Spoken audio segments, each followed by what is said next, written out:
اعوذ باللہ من الشیطان الرجیم بسم اللہ الرحمن الرحیم الحمدللہ رب العالمین وصلی اللہ علی محمد وعلی آلہ طیبین الطاہرین المعصومین ولعنۃ اللہ علی اعدائہم اجمعین اللہم صلی علی محمد وعلی محمد وعجل فرجہم۔ محترم ناظرین و سامعین، السلام علیکم۔ آج کی نئی ویڈیو کے ساتھ حاضر خدمت ہے، اور آج کی ہماری ویڈیو مختصراً سوال و جواب نشست کے حوالے سے ہے، جس میں 4 سے 5 جو سوالات تکرار کے ساتھ یعنی بار بار کیے جاتے ہیں، وہ سوالات کا جواب پھر ویڈیو کی صورت میں آپ کی خدمت میں پیش کیے جاتے ہیں۔ اور اسی ویڈیو میں آج ایک بہترین کتاب کا آپ سے انشاءاللہ تعارف بھی کروائیں گے، اور یہ ہم نے طے کیا ہے کہ ہر دوسری تیسری ویڈیو میں کسی نہ کسی بہترین کتاب کا تعارف جو ہے وہ ساتھ ساتھ آپ کی خدمت میں پیش کیا جائے گا، تاکہ اس کتاب کا حق بھی ادا ہو سکے اور مومنین کو اس بارے میں پتہ بھی چل سکے اور مومنین اس سے مستفید بھی ہو سکیں۔ تو ابتدا کرتے ہیں جی ویڈیو کی۔ سب سے پہلے کتاب کا تعارف آپ کی خدمت میں پیش کرتے ہیں۔ یہ جو کتاب آپ کی خدمت میں پیش کی جا رہی ہے، نہایت بہترین کتاب ہے موضوع کے حساب سے بھی، اور ابھی جب آپ کی خدمت میں تعارف پیش کروائیں گے تو انشاءاللہ ایک دلچسپی کا یہ سامان لیے ہوئے ہے، چونکہ اس میں مختصراً لیکن بڑی جامع اور تفصیل کے ساتھ جو ہے ہماری تعلیم اور تربیت کا اہتمام کیا گیا ہے۔ وہ کچھ یوں کہ مولا کائنات علی بن ابی طالب علیہ الصلوۃ والسلام سرکار کے خطبات اور فرامین پر مشتمل کتاب نہج البلاغہ میں سے 365 فرامین مولا کائنات علی بن ابی طالب علیہ الصلوۃ والسلام کے منتخب کیے گئے، اور ان کی روزمرہ کی زندگی کے حوالے سے یعنی ہر دن کے مناسبت سے ایک مولا کا قول، ایک فرمان اور اس کی مختصراً تشریح، شرح اس کی، تاکہ مومنین اس سے مستفید ہو سکیں اور مولا کائنات کی تعلیمات کی روشنی میں اپنے عقائد اور اعمال کی اصلاح کر سکیں۔ تو بڑی میں نے جیسے عرض کی کہ مختصر مگر جامع ایک پیغام لیے ہوئے یہ کتاب ہے، اور اس کتاب کا نام ہے جی شمع زندگی از امام علی بن ابی طالب علیہ الصلوۃ والسلام۔ یہ وہ کتاب ہے جی جسے مرکز افکار اسلامی والوں نے شائع کیا ہے، اور مرکز افکار اسلامی والوں کی بہت ساری بہترین کاوشیں ہیں نہج البلاغہ کے حوالے سے، صحیفہ کاملہ کے حوالے سے، اور ابھی پچھلے دنوں پتہ چلا کہ علامہ نقن مرحوم علی اللہ مقامہ کا ترجمہ شدہ قرآن مجید فرقان حمید بھی انہوں نے شائع کیا ہے۔ اور ان کی ایک اور بڑی خراج تحسین پیش کرنے کے لائق ایفرٹ ہے، وہ یہ ہے کہ یہ اپنی کتب کو 50% سے بھی کم پہ رکھ کے مومنین کی خدمت میں پیش کرتے ہیں، یعنی لاگت سے بھی کم پہ آپ کو یہ سیل کی جاتی ہیں، تاکہ زیادہ سے زیادہ کتب بینی جو ہے فروغ پائے، یا زیادہ سے زیادہ مومنین تک مکتب کی تعلیمات کا سلسلہ جو ہے وہ پہنچتا رہے۔ تو یہ بہترین کتاب ہے جی۔ اس میں سب سے اوپر واضح با عمل کے چراغ کی لو سے اپنے چراغ روشن کر لو، مولا کے اس قول سے اس کی ابتدا ہوتی ہے۔ اور جیسے میں نے عرض کیا تھا کہ نہج البلاغہ سے 365 فرامین لے کے اس کی شرح، اور ابھی آپ کو دکھاتے ہیں کہ کس ترتیب کے ساتھ اور کس ڈیزائن کے ساتھ انہوں نے یہ مرتب کیا ہے سارا سلسلہ، تاکہ پڑھنے والوں کی دلچسپی بھی قائم رہے اور اس سے مستفید بھی ہوتے رہیں۔ اگر اس کتاب کو آپ آرڈر کرنا چاہیں تو یہ مکتبہ جعفریہ تقوی آن لائن والوں کا یہ سٹیمپ لگی آپ کو نظر آ رہی ہوگی، ویڈیو کے آغاز میں ان کا کارڈ بھی چلتا ہے۔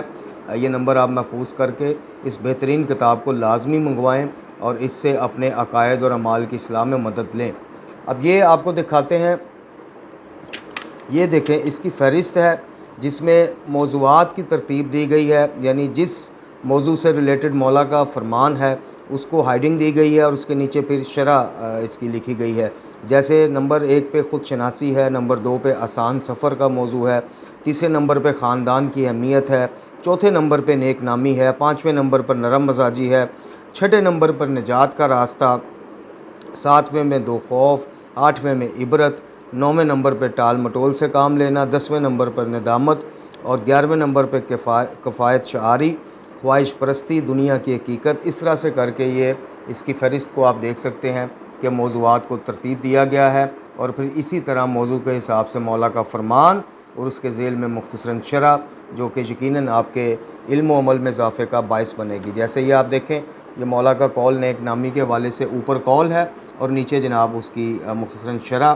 جس سے آپ کو مولا کے قول کو سمجھنے میں بھی مدد ملے گی، اور انشاءاللہ اپنے عقائد اور اپنی زندگیوں کو ترتیب دینے میں بھی مدد ملے گی۔ تو یہ بہترین کتاب ہے جی، شمع زندگی از امام علی علیہ الصلوۃ والسلام۔ اس کو لازمی منگوائیں، پڑھیں، اور بلکہ تحفہ تحائف دینے کے معاملے میں کتب کو جو ہے پرائورٹی پہ رکھا کریں، اور کوشش کیا کریں کہ اس طرح کی کتب جو باعث دلچسپی یا کسی کی اصلاح کا باعث بن سکیں، ایک دوسرے کو تحائف دیتے وقت ان کتب کو بھی جو ہے آپ لازمی ذہن میں رکھا کریں۔ یہ تھا جی کتاب کا تعارف۔ اب چلتے ہیں اپنے سوال و جواب کی نشست کی طرف۔ تو سب سے پہلے جو سوال جو آج جس کو ہم آج جواب دیں گے وہ یہ ہے، کسی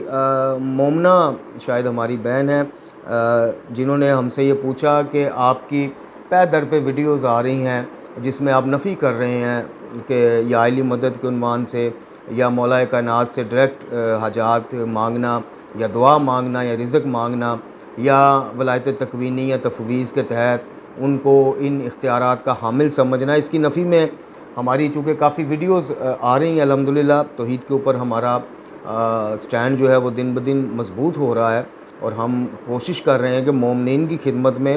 زیادہ سے زیادہ قرآن و اہل بیت کے مطابق پیش کی گئی توحید جو ہے وہ آپ کی خدمت میں آسان توحید ہے، سہل توحید ہے۔ دیکھیں عقائد کے ضمن میں رب العزت نے کوئی ایسی کمپلیکیشنز والی چیزیں ہمیں نہیں دی ہیں کہ جن کو ایک عام فہم بندہ نہ سمجھ سکے، چونکہ دین قیامت تک کے لیے ہے اور دین ہر قسم کے ذہن رکھنے والے بندے کے لیے ہے۔ مطلب کہ دین کی سمجھ بوجھ یا عقائد کی سمجھ بوجھ کا معاملہ یا ترتیب ایسی ہے کہ جو کہ دیکھیں عرب کے بدو بھی سمجھ گئے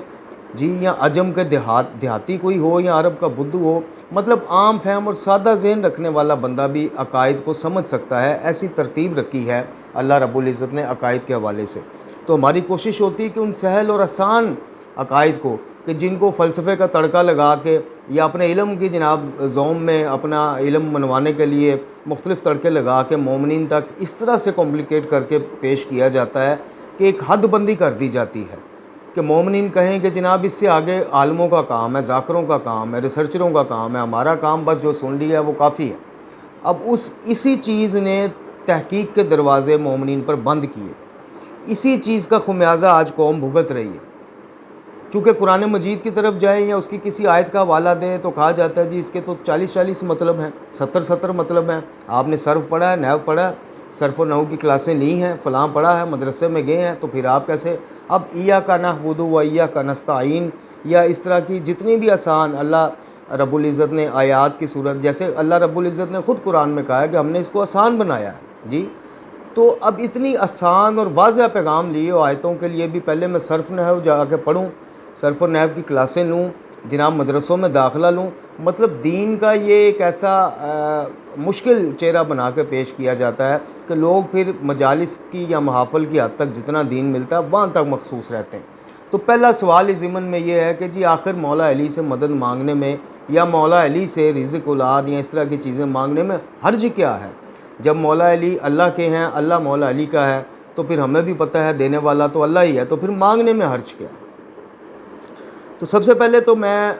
اس سوال کی اس میں گہرائی میں یا جواب دینے کی گہرائی میں جانے سے پہلے میں اس سوال کو اپنے دوسرے سامعین جو اس طرح کے سوالات اگر آپ کے ذہن میں آتے ہیں یا ان سے بھی ہو سکتے ہیں، میں ان کی آسانی کے لیے اس سوال کا رخ تھوڑا بدل دیتا ہوں یا اس سوال کو الٹا کر دیتا ہوں کہ جناب مجھے یہ بتائیے کہ آخر اللہ رب العزت سے مانگنے میں ضد کس چیز کی ہے؟ حرج کیا ہے؟ کیوں ہم نے اس چیز کو ضد بنا لیا ہے کہ جس سے تمام انبیاء مانگتے رہے، جس کے محتاج تمام انبیاء ائمہ اور اولیاء ہیں، جو انبیاء ائمہ اولیاء سمیت تمام کائنات کو پالنے والا ہے، زندگیاں دینے والا ہے، صحتیں دینے والا ہے، شہادتیں دینے والا ہے، یعنی موت دینے والا ہے، آخر اس ہستی یعنی اللہ رب العزت سے مانگنے میں ہمیں کیا چڑ ہے؟ ہم کیوں کھینچ کے مولا علی کو اللہ کے مقابل لے کے آتے ہیں، جبکہ ہمیں مولا علی کی سیرت سے اگر ایک نقطہ بھی ایسا مل جائے تو فبہا۔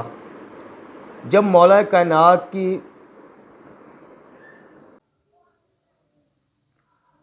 جی معذرت کے ساتھ آج کل لوڈ شیڈنگ کا، لائٹ جانے کا آپ کو پتہ ہے جو صورتحال بنی ہوئی ہے، تو لائٹ یکدم چلی گئی ہے، ویٹ کیا ہے لیکن لائٹ نہیں آئی، تو ہم کوئی نہیں اسی موبائل کی ٹارچ میں الحمدللہ اپنے سلسلے کو جاری رکھتے ہیں، چونکہ متبادل لائٹ کا کوئی انتظام نہیں ہے۔ تو جب بات یہ ہے کہ جب مولا کائنات علی بن ابی طالب علیہ الصلوۃ والسلام یا باقی ائمہ اطہار کی زندگیوں میں، دعاؤں میں، مناجاتوں میں، ان کے فرامین میں ہمیں ایک رتی برابر بھی اس طرح کا نقطہ چیز، کوئی روایت، کوئی اس طرح کی چیز ملتی نہیں ہے کہ کبھی آپ نے اللہ کے علاوہ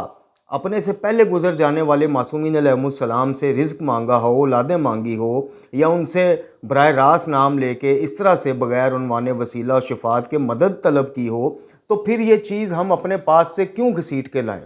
سب سے پہلے تو میرا تمام ان بہن بھائیوں سے سوال ہے، یعنی کراس کویسچن ہے، اس بہن سے بھی محترمہ سے بھی، کہ آپ کہتی ہیں کہ جناب آخر ان سے مانگنے میں حرج کیا ہے؟ تو ہم کہتے ہیں کہ جناب آخر اللہ سے مانگنے میں کیا حرج ہے کہ جس سے مانگنے کی ہدایت لیے ہوئے پورا قرآن موجود ہے، نہج البلاغہ موجود ہے، پوری زندگی ائمہ طہار کی موجود ہیں، صحیفہ کاملہ کی دعائیں موجود ہیں، تو پھر اس ہستی کو پکارنے میں جو ہم سب کا خالق مالک رازق ہے، اس کو پکارنے میں کیا حرج ہے؟ اگر آپ کو علی یا آل علی علیہ السلام کی سیرت میں سے کوئی ایک مستند حوالہ یا روایت یا دعا یا مناجات یا ایسا کلام مل جائے کہ جناب معصوم جن سے وہ منسوب ہو، مثال کے طور پہ امام سید سجاد علیہ السلام ہیں، وہ اگر آپ کو کسی روایت میں کسی دعا میں اللہ کو چھوڑ کے مولا علی کو، رسول اللہ صلی اللہ علیہ وسلم کو، امام حسن کو، جناب سیدہ کو، جناب سید الشہداء علیہ السلام کو پکارتے یا ان سے رزق مانگتے، اولاد مانگتے، بارش مانگتے نظر آئیں کسی روایت میں کسی دعا میں، تو وہ پیش کریں، اور اگر نہیں تو پھر کیا مولا علی علیہ السلام سے عقیدت، محبت اور مودت ہمیں یہ زیادہ ہے یا سید سجاد کو زیادہ تھے؟ تو جب ایک چیز کے بارے میں واضح احکامات موجود ہیں اور ایک چیز کے بارے میں ڈھونڈے سے بھی کوئی غلط چیز بھی نہیں ملتی، جھوٹی روایت بھی نہیں ملتی، تو پھر ہمیں یہ عقیدہ گھڑنے کی ضرورت کیا ہے؟ نمبر 2 سوال جو ہم سے ہوا وہ یہ ہوا کہ جناب بہت زیادہ فقہا اور مجتہدین یا بزرگ علماء ولایت تکوینی اور تفویض کے قائل ہیں، اور انہوں نے اس کی دلائل میں، اس کے حق میں دلائل یعنی پیش کیے ہیں، تو پھر آپ ان فقہا اور مجتہدین کو بھی دوسرے لفظوں میں مطلب کہ ان کو بھی نہیں آپ مانتے یا پھر ان کے مقلدین؟ تو بات یہ ہے کہ ایک ہم نے ویڈیو میں تفسیر یاشی میں سے ابھی لائٹ نہیں ہے ورنہ دوبارہ سے آپ کی خدمت میں پیش کرتے، امام جعفر صادق علیہ السلام کے کم از کم 10 فرامین ہم نے پیش کیے، 10 روایتیں ایسی مستند پیش کی جس میں امام فرما رہے ہیں کہ تمہیں اگر ہماری سیرت اور سنت کی کوئی ایسی چیز سننے کو پڑھنے کو ملے جو خلاف قرآن ہو تو اس کو اٹھا کر دیوار پر مار دو، اس کو ریجیکٹ کر دو، اسے منہ پھیر لو۔ مختلف الفاظ ہیں مختلف روایتوں میں۔ اب بات یہ ہے کہ جب معصوم ہستیاں یہ کہہ رہی ہیں، کلیم کر رہی ہیں کہ ہماری بھی کوئی چیز تمہیں ایسی نظر آئے جو ہم سے منسوب ہو لیکن قرآن کے احکامات یا تعلیمات یا قرآن کے راستے کے خلاف ہو تو اس کو چھوڑ دو، تو پھر مجھے بتائیں کہ بزرگان کی کیا حیثیت رہ جاتی ہے معصومین علیہ السلام کے آگے؟ اب بدقسمتی یہ ہے کہ ولایت تکوینی اور تفویض کے عقیدہ کے حق میں جتنا استدلال کیا جاتا ہے، ابھی پچھلے دنوں ایک موصوف جو کہ ایک گروپ مشہور گروپ ہے، آپ کو پتہ ہے، ان میں سے ہیں، ان کے لائیو سیشنوں میں بیٹھتے ہیں، انہوں نے اپنی کمیونٹی ٹیب پر، ہماری کمیونٹی ٹیب پر چونکہ توحید کو لے کے اور ولایت تکوینی کے رد میں ایک پوسٹیں آ رہی ہیں ماشاءاللہ کافی دنوں سے، تو پچھلے دنوں انہوں نے بھی ایک سلسلہ شروع کیا۔ انہوں نے ایک جناب مدرسہ جو کہ خرافات پھیلانے میں پیش ہے، اس کی پوسٹوں پہ پوسٹیں جی فلاں مجتہد نے یہ کہا ولایت تکوینی کے حق میں، فلاں نے، ہم سب کا احترام کرتے ہیں۔ بات یہ ہے کہ جناب اس کے رد میں بہتر تھا کہ ہم جب قرآن سے استدلال کر رہے ہیں، اہل بیت کے فرامین سے کر رہے ہیں، تو اس کا رد بھی قرآن اور اہل بیت کے فرامین سے کیا جائے۔ عقائد کے معاملے میں بزرگان نہیں دیکھے جاتے، عقائد کے معاملے میں شخصیات نہیں دیکھی جاتی، عقائد کے معاملے میں دیکھا جائے گا قرآن اور سنت محمد اور آل محمد علیہ السلام۔ نمبر 2 بزرگان سے ہمیں وہ نہیں ہے، لیکن مسئلہ یہ ہے کہ جہاں 4 بزرگان اس کے حق میں ہیں وہاں 10 اس کے خلاف ہیں اور استدلال کرتے ہیں قرآن و اہل بیت سے، تو ان کی طرف رجوع کیوں نہیں کیا جاتا؟ باقی جو ان بزرگان کی تقلید ہے، دیکھیں عقائد میں تو تقلید ہے ہی نہیں ہے، وہ جتنا بھی بڑا نام ہو عقیدے میں آپ اس کی تقلید نہیں کر سکتے۔ اب فقہی معاملات میں تقلید ہے تو فقہی معاملات کی حد تک تو ظاہر ہے وہ ان کی فیلڈ ہے، اس میں وہ ماسٹر ہیں، یعنی انہوں نے یہ ساری عمر اپنی صرف کر کے علم حاصل کیا ہے فقہی معاملات کا، اور ائمہ طہار کی اس کے اوپر مہر بھی ہے کہ فقہی معاملات میں یا بعد میں پیش آنے والے واقعات میں آپ جو اس کے اہل ہیں یعنی علماء جنہوں نے علم دین حاصل کیا ہے ان سے آپ رجوع کریں تو کریں، لیکن عقائد کے معاملے میں قرآن و اہل بیت سے ہٹ کے رجوع نہیں کیا جا سکتا۔ اچھا جی، تیسرا سوال جو تھا وہ یہ تھا کہ مطلب کہ جو توحید سے دور کرنے والے علماء ہیں وہ کون کون سے ہیں؟ تو بات یہ ہے کہ ہمیں نام لینے کی یا اس طرح کی کرنے کی ضرورت نہیں ہے۔ ہاں جس کی واضح کو شرک اور غلو پر مبنی ویڈیو بیان یا اس طرح کی چیز آتی ہے، ہم الحمدللہ بغیر خوف بغیر ڈرے اس کا رد پیش کرتے ہیں، اور یہ طاقت اور یہ ہمت ہمیں توحید ہی بخشتی ہے کہ جب ایک چیز نظر آ رہی ہوتی ہے کہ یہ جتنا بھی بڑا نام ہے، جتنا بھی بڑا عالم ہے، مقرر ہے، یہ زمین اور آسمان کی سیر بھی کر رہے گا، تو ولایت تکوینی کے اس عنوان سے کہ جناب ان ہستیوں کو تفویض کر دیے گئے، ایک دلیل بھی نہیں لا سکے گا۔ تو یہ طاقت اور ہمت ہمیں توحید بخشتی ہے، اسی لیے ہم کھلا جناب چیلنج بھی کر دیتے ہیں کہ جناب آپ قرآن یا اہل بیت علیہ الصلوۃ والسلام کے فرمان سے یہ چیز ثابت کریں۔ تو جو توحید سے دور کرنے والے علماء ہیں ان کا نام ہم سے پوچھا گیا ہے، تو ہمیں نام لینے کی وہ ضرورت نہیں ہے۔ بات یہ ہے کہ آپ قرآن کو جب معیار بنائیں گے فرمان امام کے مطابق، فرمان معصوم کے مطابق، جب معیار قرآن کو بنایا جائے گا تو پھر آپ پر بات خود ہی واضح ہوتی جائے گی کہ کون کون قرآن کی تعلیمات کے خلاف آپ کو قرآن کے راستے سے، شریعت کے راستے سے ہٹا کے آپ کو فلسفے یا تصوف کے راستے پہ ڈال رہا ہے، تو پھر نام لینے کی ضرورت نہیں ہے، وہ چیز آپ کے سامنے واضح ہوتی جائے گی اور نام سامنے خود ہی آتے جائیں گے۔ قرآن کو معیار بنائیں، سیرت اہل بیت علیہ الصلوۃ والسلام کو معیار بنائیں۔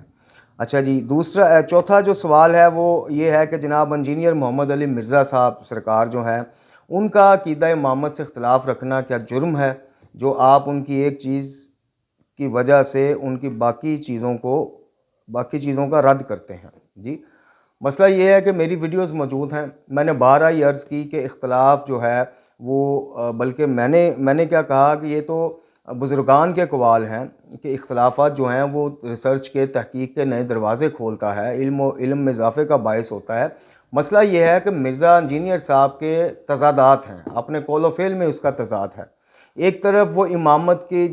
جس چیز کو یعنی الہامی کیفیات کو، شرع صدر کو، اس طرح کی چیزوں کو قصے کہانیاں سرکار کہتے ہیں، دوسری طرف اپنے لیے وہی چیزیں وہ کلیم کرتا ہے۔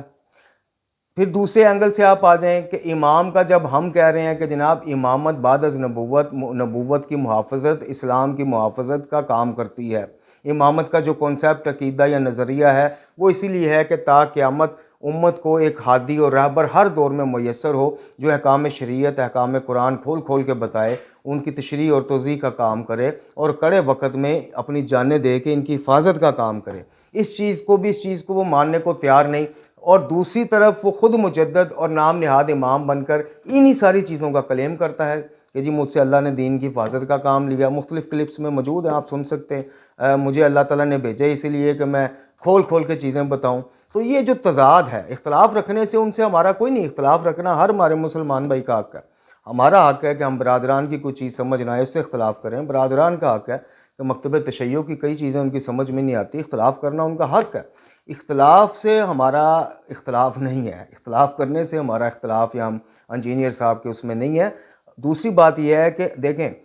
مسلمات شیعہ میں سے بلکہ مسلمات امت میں سے امام مہدی اجل اللہ تعالیٰ فرج و شریف کی ذات گرامی ہے، جی، جن کی کوئی غیبت کا قائل ہے تو کوئی پیدائش کا قائل ہے۔ ان کے حوالے سے جس طرح سے اس شخص نے مذاق اڑایا، ایک سے زیادہ دفعہ مذاق اڑایا اور آج تک سٹیل ڈھیٹوں کی طرح اپنے ان الفاظ پر قائم ہے، اگر یہ اتنے بڑی ایک علمی شخصیت ہوتی اصل میں بھی جس طرح وہ دعویٰ کرتا ہے وہ تو ہے، دعوے کے حساب سے تو ہے، اگر عملاً بھی اتنی بڑی وہ علمی شخصیت ہوتی تو وہ کم از کم چلیں، ہمیں چھوڑیں، آپ جو اس کے اپنے مکتب تشیع میں سے فالورز گئے ہوئے ہیں ان کی دل آزاریوں کا خیال کرتے ہوئے علمی طریقے سے اختلاف کرتا اور اپنے الفاظ واپس لیتا۔ آج بھی اگر وہ چاہے تو وہ کہہ سکتا ہے کہ جناب میرے وہ الفاظ یا وہ ایک مذاق اڑانے والا طریقہ جس سے لاکھوں کروڑوں اہل بیت کے غلامان کی دل آزاری ہوئی ہے، میں جناب معذرت چاہتا ہوں، میں الفاظ واپس لیتا ہوں، عقیدہ میرا ہاں ٹھیک ہے، عقیدہ وہ اپنا وہی رکھیں کہ امام نہیں ہے، غیبت میں نہیں ہے، انہوں نے بھی آنا ہے، ٹھیک ہے، اس میں کوئی نہیں، لاکھوں ہمارے بھائیوں کا یہ عقیدہ ہے۔ تو مرزا سے جو اختلاف ہے یا مرزا کا یہ جرم نہیں ہے کہ مرزا صاحب جناب عقیدہ محمد کو نہیں مانتے، یہ کوئی جرم والی بات نہیں ہے، لاکھوں کروڑوں لوگ نہیں مانتے، لیکن مسئلہ یہ ہے کہ اختلاف رکھنا اور ہوتا ہے اور کسی کا مذاق اڑانا، اور پھر آپ عقیدہ امامت کا مذاق اڑاتے اڑاتے آپ ڈائریکٹ امام کا مذاق اڑانے تک آپ آ گئے، آپ کی ہمت اور جرأت اتنی ہو گئی۔ تو اس لیے آپ کو جناب بن باندھنے، علمی طور پہ بن باندھنے کے لیے ہم تیار ہیں، آج بھی تیار ہیں، کل بھی تیار تھے اور کل بھی تیار ہوں گے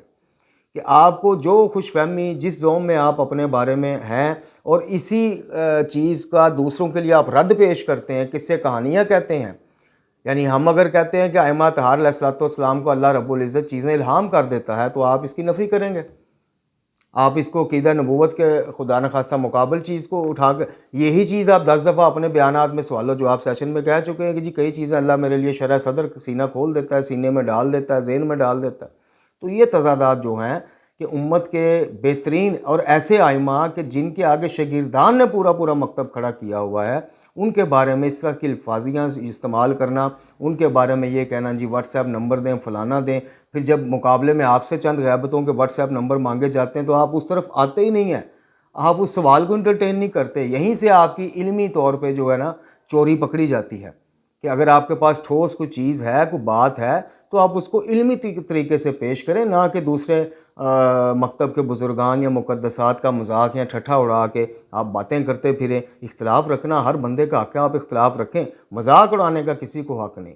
مذاق اڑانے کے بارے میں جب ہم اپنے اندر موجود غالیوں کی مذمت کرتے ہیں کہ آپ مقدسات اہل سنت کا مذاق اڑائیں یا اشارہ و کنایوں میں ان کو طنزیں ماریں تو یہ بھی حرام ہے۔ تو پھر آپ کو کس نے اجازت دی کہ آپ جناب ایسی ہستیاں کہ جن کے میں نے بتایا کہ شاگردان نے جناب پورا پورا مکتب کھڑے کیے ہوئے ہیں، اور اسی ایک مکتب کی کلی جو ہے، پھول جو ہے وہ آپ کی صورت میں بھی کھلا ہوا ہے ماشاءاللہ، کہ نہ آپ سنی ہیں، نہ وابی ہیں، نہ آپ بابی ہیں، لیکن آپ نے سوال و جواب جو ہے، مجال ہے کہ کوئی اپنے علم کی تحقیق کی جستجو میں پیش کرنا ہو، آپ نے سارا استفادہ کرنا بھی مکتب اہل سنت کے بزرگان کے اس میں سے ہے، اور آپ نے جناب رگڑا بھی ان کو دینا ہے۔ تو بہرحال آپ کا کھیل، آپ کی امامت، آپ کی مجددیت آپ کو مبارک ہو، ہمیں اس سے نہ کوئی چڑ ہے، نہ کوئی جلن ہے، نہ لین دین ہے۔ آپ ہمارے عقائد 100 عقائد میں سے اختلاف کر سکتے ہیں، آپ کا حق ہے، لیکن کریں تو تمیز طریقے اور علمی طریقے سے کریں۔ مذاق اڑائیں گے، بدتمیزیاں کریں گے اپنے ذوم میں، تو پھر آپ بھی کوئی، آپ کے لیے بھی کسی حکیم نے لکھ کے نہیں دیا ہوا کہ مرزا صاحب کے لیے ایسے الفاظ استعمال نہیں ہو سکتے۔ اختلاف کرنا علمی طریقے سے، اختلاف سوال کریں، اس کا جواب لیں، مطمئن ہو جائیں تو ٹھیک ہے، نہ مطمئن ہوں تو کوئی زبردستی نہیں، اس میں کون سی بات ہے۔ اب جناب چلتے ہیں آخری سوال کی طرف۔ یہ سوال مجھے زبانی یاد ہے اور یہ متعدد دفعہ واٹس ایپ سوال نہیں ہے، سوال سے زیادہ ایک مشورہ ہے، اور کومنٹس میں بھی آپ دیکھ سکتے ہیں، ہماری اکثر ویڈیوز میں یہ مشورہ ہمیں دیا جاتا ہے کہ جناب آپ جامعہ عروۃ الوثقیٰ کا دوبارہ دورہ کریں اور قبلہ جواد نقوی حفظ اللہ تعالیٰ سے دوبارہ ملاقات کریں اور چیزوں کو، ابہامات کو کلیئر کریں۔ تو پہلی بات یہ ہے کہ ابہامات میرے اور سید جواد نقوی صاحب ایک علمی شخصیت ہیں، ان کے بڑا قد کاٹ ہے علمی طور پہ، ظاہر ہے میرے مجھ جیسے طفل مکتب کا کیا وہ ہے کہ ان سے کوئی وہ کروں میں بحث یا ابہامات۔ میں پھر کہوں گا کہ میرا سید جواد نقوی صاحب سے آج بھی عزت اور احترام کا وہی رشتہ ہے، ایسی کوئی بات نہیں۔ مسئلہ یہ ہے کہ جو ان کے نیچے ان کی ٹیم بیٹھی ہوئی ہے، ان میں سے میں کچھ کو تو آپ جانتے ہیں، اپنے اپنے چینلز پہ سارے پھر اکٹھے ہو گئے اور پھر تب سے ہی اکٹھے ہیں، یعنی میری رد میں یہ اکٹھے ہوئے تھے، آج تک اکٹھے ہیں۔ اپنے اپنے چینل پہ ان کی انفرادیت آپ جا کے دیکھ لیں، چیک کر لیں، جب تک اب یہ مطلب کہ ایک ضرورت بن گئے ہیں، جب تک ان کے لائیو سیشن نہ ہو یا آپس میں اکٹھے نہ ہوں بات بنتی نہیں ہے۔ اور پھر دیکھیں اللہ تعالیٰ کی ذات بڑی بے نیاز ہے، اللہ کی لاٹھی بھی بڑی بے باز ہے کہ جس مرزا انجینئر کی محبت میں آگے بڑھ کے انہوں نے بڑے بڑے دعوے کیے تھے، جی اپنا اپنا طریقہ ہوتا ہے، مرزا صاحب کے بارے میں کمیونٹی ٹیب میں پوسٹیں لگائی گئی کہ جناب آپ ہمارے بھائی ہیں، آپ سے ہمارا اختلاف جزوی ہے، کلی نہیں ہے، فلانا ہے، ٹینگنا ہے۔ وہی مرزا جب جناب ان کی دختی رگ پھر پکڑتا ہے تو پھر یہ اپنے پرانے الفاظ سے پھر مومنین کے مزاج کو دیکھتے ہوئے اس کی مذمت میں لائیو سیشن پھر شروع کر دیتے ہیں۔ پھر جب وہ کوئی ایسی بات کرتا ہے، کوئی تعزیت کر دیتا ہے، اس کی محبت میں پھر چھلانگیں مار کے آ جاتے ہیں۔ بہرحال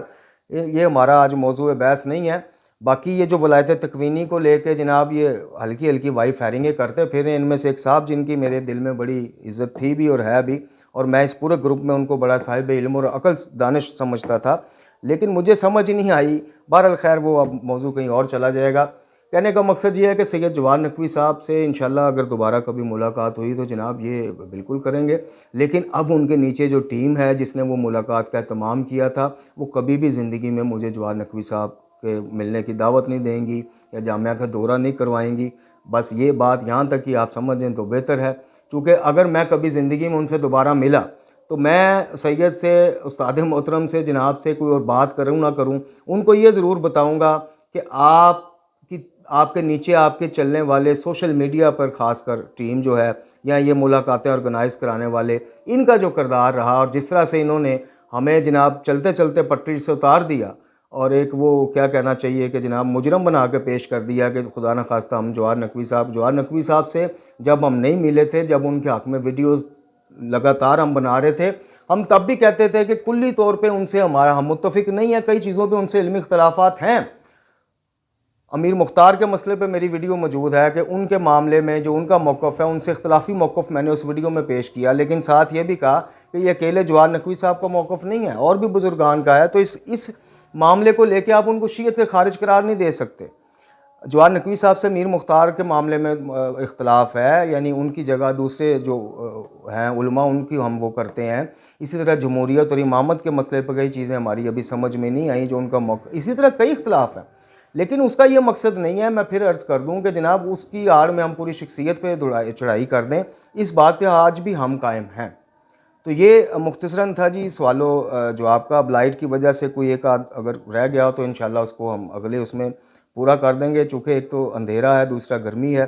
تو آج کی اس ویڈیو کو یہیں پہ اختتام کرتے ہیں۔ پروردگار سے دعا ہے کہ ہمیں تعلیمات قرآن و اہل بیت علیہ السلام سے متمسک رکھے، ان کو پڑھنے سمجھنے اور سب سے بڑھ کے کہ اس پر عمل کرنے کی توفیق عطا فرمائے۔ امام زمان جل اللہ تعالیٰ فرج شریف کے ظہور میں تجلیل فرمائے، ہمیں آسانیاں دے اور آسانیاں بانٹنے کی توفیق عطا فرمائے۔ لا حول ولا قوۃ الا باللہ العلی العظیم، وصلی اللہ علی محمد وعلی آلہ طیبین الطاہرین۔